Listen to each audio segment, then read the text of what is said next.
Good day, everyone. Today we are going to be talking about dry embossing, and we're going to use this template here from Stampin' Up. You'll see that it has a lot of the essential shapes on it: circles, ovals, squares, and so on. So let's get started.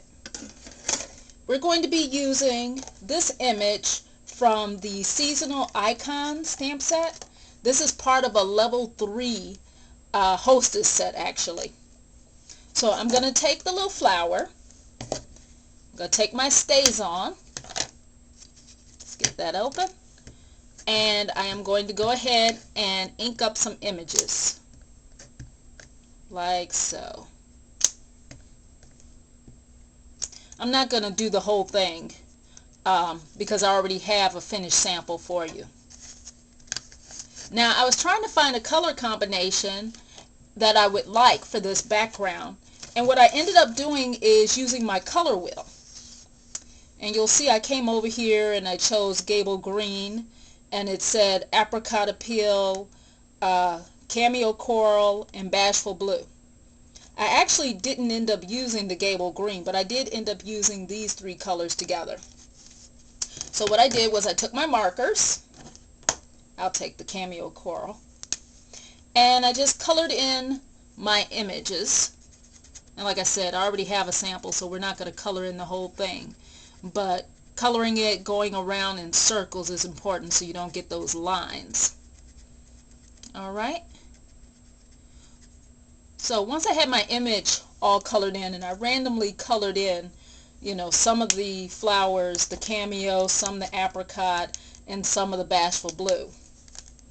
Then what I did was I took my stencil, and I'm going to use this circle here. It's kind of a medium circle. You'll see there's a tiny one, a little bit bigger, this medium, and then a large. So I took this medium one and placed it over my flower as such, so I would know exactly where it was going to be. Then I turned over my paper, and I felt where my stencil opening is for the circle. And then I used my impressor and just went around the outside. There we go.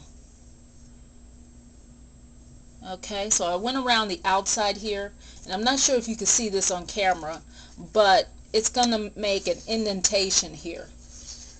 Okay, so I'm essentially pushing the paper into that shape. And when I flip it over, you can now see that my flower has been outlined with that circle shape.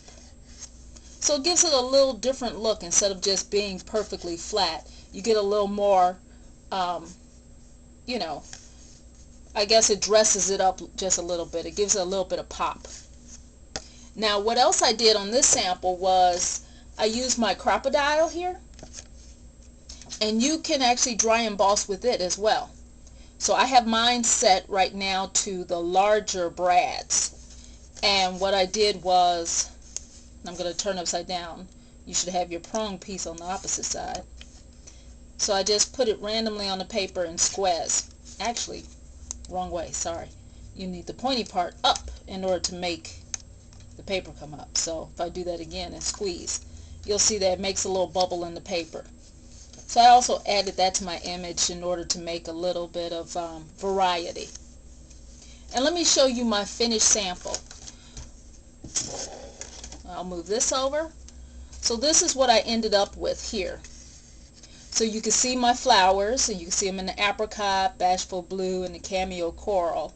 And you can see that I've kind of raised the images using the template and the embosser. So it just makes it pop up off the paper a bit more.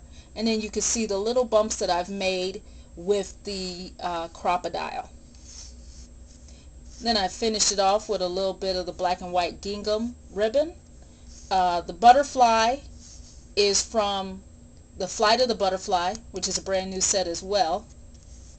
And then Sweet Little Things is a saying. I want to say it's from Warm Wishes or Happy Holiday. It's a word set. I will make sure that I put it on my blog mylifesart.com.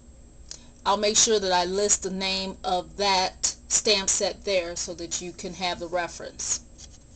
And then of course I trimmed it all with black paper and put it on a piece of Bashful Blue.